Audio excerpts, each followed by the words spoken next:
Germany and Austria were living with the economic consequences of the peace. Forced to pay unbearable war reparations, the defeated governments simply printed more money. The result? Inflation. More inflation. Hyperinflation. It took a basket full of paper money to go shopping. You saw people carrying their money on wheels because you had to pay for a piece of bread billions of Reichsmark. Hayek, who was working at a statistical research institute, needed 200 pay raises in 8 months.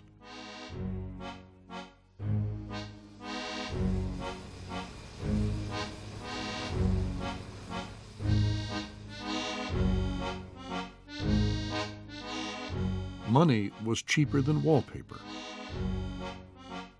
Million-mark notes lit stoves. Shoes that cost 12 marks in 1913 sold for 32 trillion marks in 1923. In Hitler's favorite beer keller, a glass of beer cost 1 billion marks. Hyperinflation wiped out the savings of the middle class. And that was one of the reasons for the success of the Nazis, of Hitler. They got support from these people who lost their fortunes. Hayek would always see inflation as an evil that corroded society and undermined democracy. The fight against inflation became a cornerstone of his economic philosophy.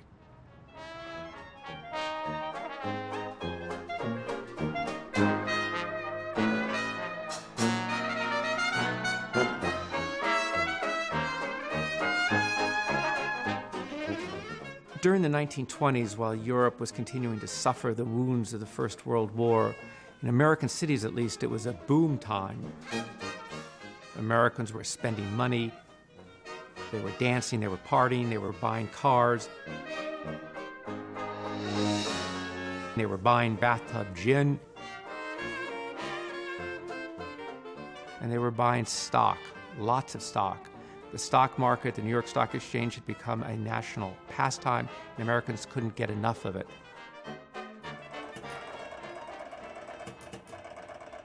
And the favorite stock of the day were in these new radio companies. Radio was like the internet of the 1920s, an industry that had come from nowhere.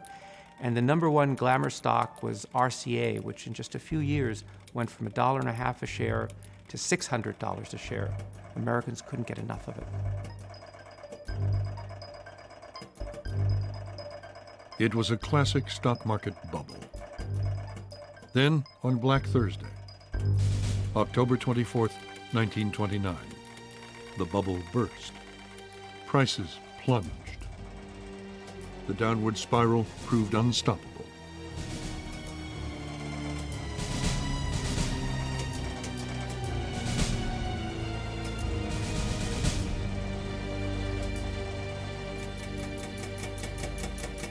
Eight hours after the market had closed, the ticker tape machines were still tapping out the bad news. The stock market crash started America's slide into despair. During the 30s here, it was a complete and utter collapse.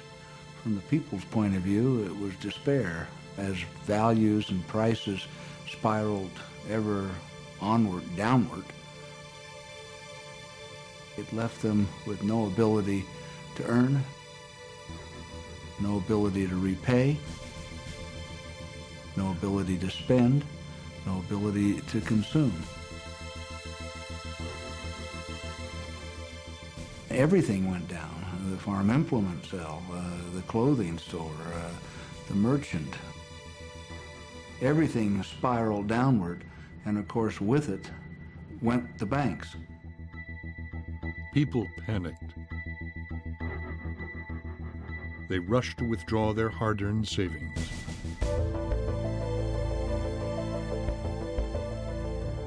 Run on a bank means lines through the lobby and out the front door and down around the block.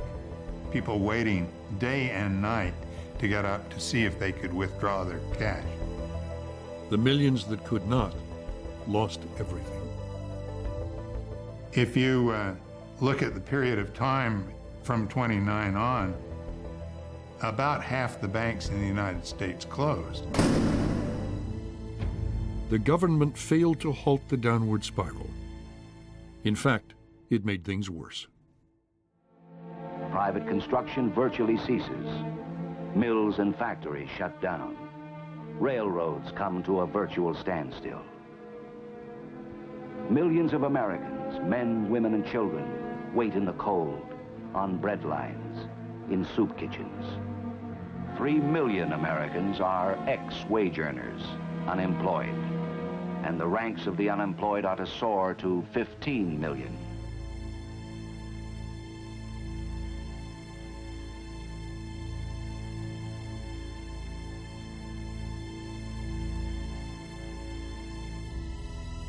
Banks collapsed. Industry ground to a stop. Millions were out of work.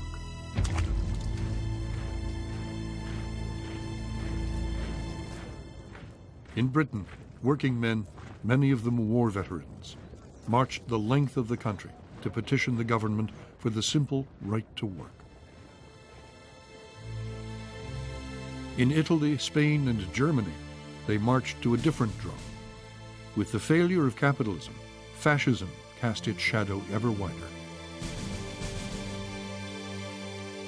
John Maynard Keynes saw his nightmare coming true.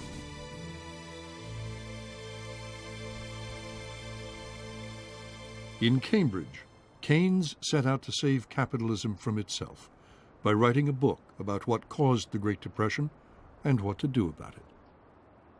He aimed to rewrite the rules of economics, to see a country's economy as a whole, as a machine that could be managed. Keynes was the real inventor of macroeconomics. Concepts we take for granted today, like gross domestic product, the level of unemployment, the rate of inflation, all to do with general features of the economy, were invented by him. He was writing a book which he thought would revolutionize the way we thought about economic systems, but it would also give us the means to make sure that they operated better. It was written against the background of not only the collapse of the world economy, but the potential collapse of democratic government. Hitler became Chancellor of Germany in 1933. Democracy seemed to be losing ground, and with democracy, the system of liberty. So Keynes had to produce an answer to the Great Depression, or democracy would be swamped by totalitarianism.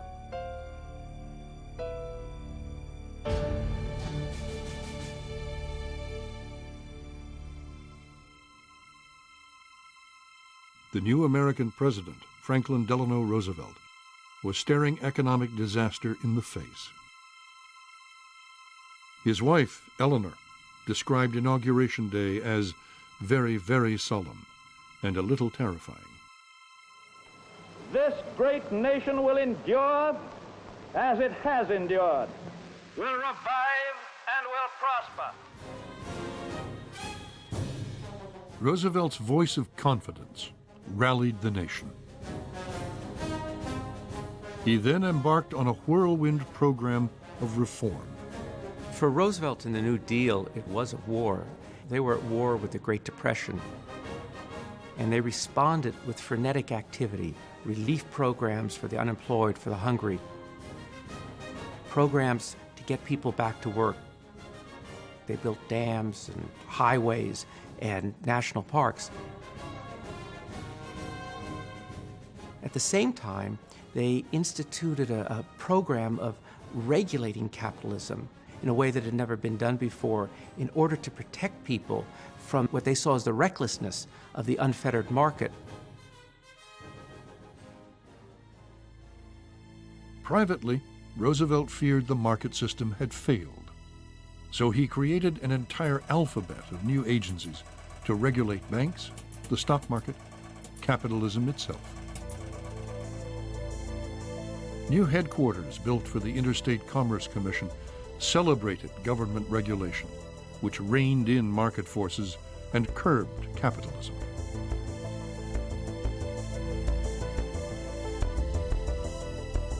Under the New Deal, industry became subject to a host of new rules and regulations. And the airline industry was a very good example of that. You'd have people who'd go into this business, be very competitive, they'd go bankrupt, new people would come in, they would go bankrupt. It was very unstable. So the New Deal stepped in and said, we're going to stabilize this industry. We're going to set the prices that you can charge for tickets. We're going to tell you what routes you can fly. And with that system, they eliminated these very vicious cycles of boom and bust in the aviation industry. And in a sense, that was what they were aiming to do throughout the American economy.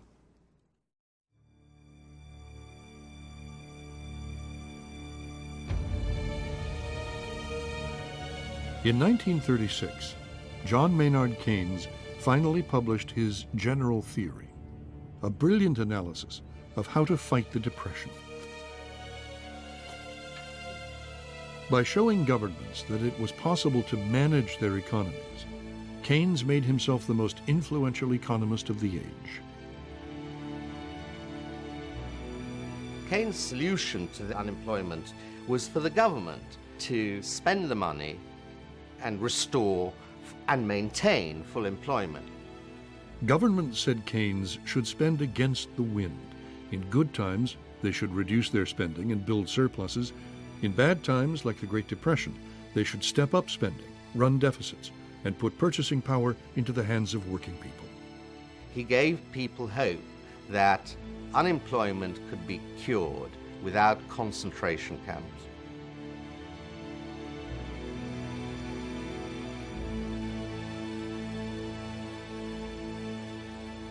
Harvard University became an intellectual bridgehead for Keynes in America. John Kenneth Galbraith was one of Keynes' leading apostles.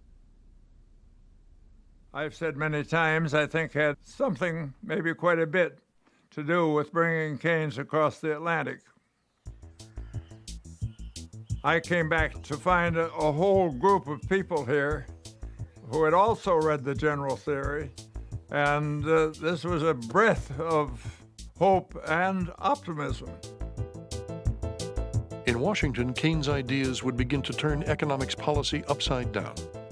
Governments would learn to live with a little inflation to keep unemployment low.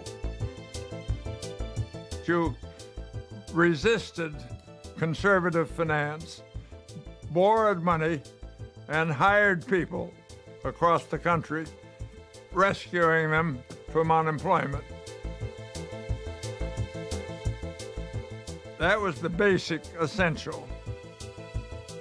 And that you didn't worry about accumulating debt, or more precisely, you worried about it but did it anyway.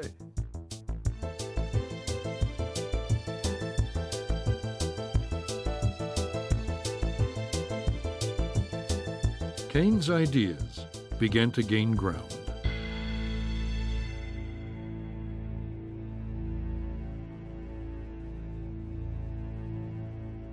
It took a world war for Keynesianism to become government policy. As the U.S. government borrowed money and pumped it into the war effort, high unemployment ended and the Depression disappeared. Men and women to make the uniforms, machinists to make the guns and ammunition, auto workers to produce the jeeps and trucks, to build the ships and tanks, civilian soldiers to turn out the fighters, the bombers. In charge of wartime wage and price controls, John Kenneth Galbraith saw the economy rebound. One could not have had a better demonstration of the Keynesian ideas. And I think it's fair to say that as a young Keynesian in Washington, in touch with the other Keynesians there, we all saw that very clearly at the time.